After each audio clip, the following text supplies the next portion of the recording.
হ্যাঁ, তুমি সুন্দর তাই চেয়ে থাকি, সে কি মোর অপরাধ? কোনো অপরাধ নাই, ইচ্ছা মতো গাইতে থাকেন স্ত্রীর শানে গান, সব আসারা নাই।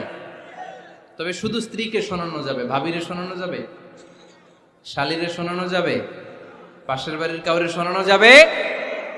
দেখেন ইসলাম কত চেক এন্ড ব্যালেন্স। স্ত্রীকে আপনি গান শোনান, কোনো গুনাহ নাই, আছে শুধু সওয়াব।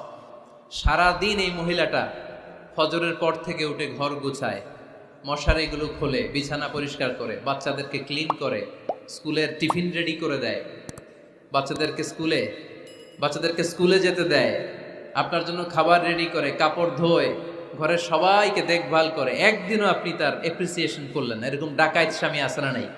বলবেন তুমি সুন্দরী, তুমি অনন্যা, তুমি সুস্নিগ্ধা, তুমি প্রিয়ংবদা, তুমি সুহাসিনী, তুমি